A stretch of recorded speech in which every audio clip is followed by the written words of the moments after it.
So today I wanted to speak about, once again, about shoulders. Today I want to speak about the more extreme shoulder injuries, okay? So recovering from surgeries, recovering from severe frozen shoulder, etc. Okay? So when the challenge is to even begin to lift your arm, it's a whole other ball game, right? And what I'd like to introduce you today is to a very, very simple and very useful concept that a lot of people are very unaware of, okay? And it goes like this.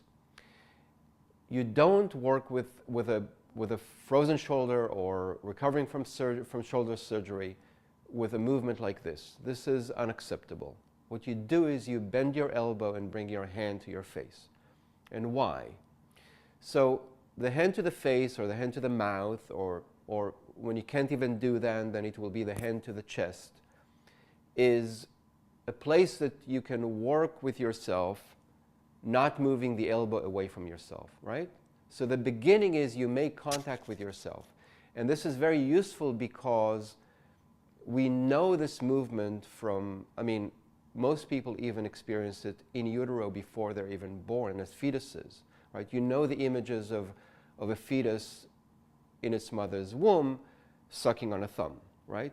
So hand to mouth is a very, very basic primal position, which means immediately that when you do that, your shoulder is very safe, right?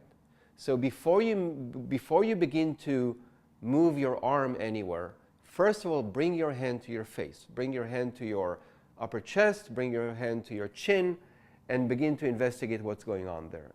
And thereby begin some micro movements in the shoulder joint already.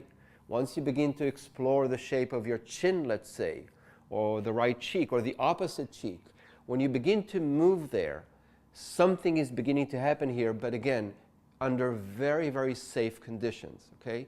So this idea is basically a neurological idea. This is how our brain functions. This is how our nervous system functions. This is not about which muscles do I stretch, do I strengthen, do I repeat the movement.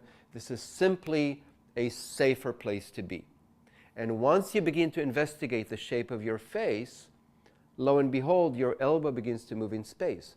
But it's beginning to do that in a very controlled, safe manner. Again, because to bring your arm this way, at one point you're going to have pain. When you bring the arm this way, the pain is going to come about much slower. Your musculature is going to be a lot less gripping for dear life, right?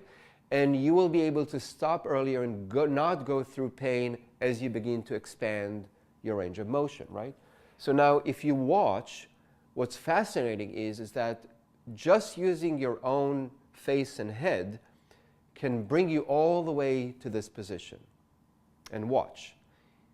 This position, right, if you only bend at the elbow and keep the elbow in space, if you bend the elbow, you can bring your hand to your head. So really your head has it all, right? You can go to even to the extreme movements of having the arm behind your head, you know. Yes, that's the other way, to go behind your back. But head, face, the back of the head, the sides of the face, turning the arm, the hand to touch different parts in different ways is going to take you through your recovery from surgery, from injury, from frozen shoulder, much faster than any other way.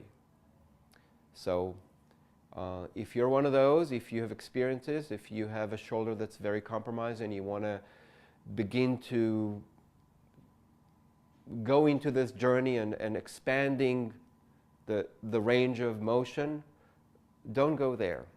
Go here, okay? I hope this helps. Again, share with me your thoughts, your experiences, your questions, if anything is unclear, and I will see you again next week. Take care.